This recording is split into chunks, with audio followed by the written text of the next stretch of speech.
7 ગુજરાતનો અવાજ। નમસ્કાર દર્શક મિત્રો, i7 ન્યૂઝ ગુજરાતીની સાથે હું છું આપની સાથે પાયલ બામભણિયા। તો જોઈએ આજના મહત્વના સમાચાર। આણંદ જિલ્લાના આંકલાવ તાલુકાના ભેટાસી ગામમાં સુનિલ માળી ઉર્ફે ભાણો નામનો બુટલેગર ખુલ્લેઆમ ગેરકાયદેસર રીતે વિદેશી દારૂનું વેચાણ કરતો હોવાના ગંભીર આક્ષેપો સામે આવ્યા છે।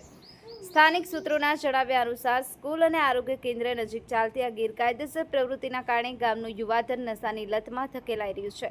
ગ્રામજનોનો આક્ષેપ છે કે અનેક પરિવારો પર તેની ગંભીર સામાજિક અસર પડી રહી છે।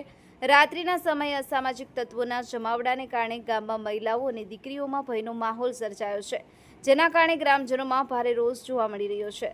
સ્થાનિક લોકો દ્વારા આંકલાવ પોલીસ સ્ટેશન અને જિલ્લા ક્રાઇમ બ્રાન્ચ પાસે તાત્કાલિક કડક કાર્યવાહી કરવાની માંગ ઉઠી છે। ગ્રામજનોનો સવાલ છે કે શું પોલીસ તંત્ર હવે બુટલેગર સામે કાર્યવાહી કરશે?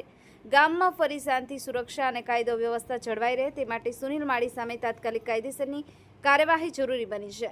Bureau chief Narendra Sharma, i7 news Gujarati, Anand. પણ બીટ જમાદાર કોણ છે?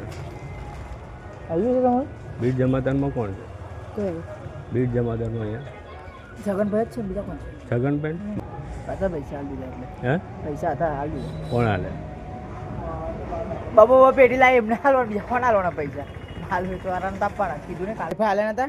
હું આવતો જ નહીં આગળ, આ પહેલી વાર બસ તો પહેલી વખત આ છે ગૂગલ પે કરી દઈશું એવું છે। પણ બીટ જમાદાર કોણ છે? આવ્યું છે તમારું? બીટ જમાદારમાં કોણ છે? કયું?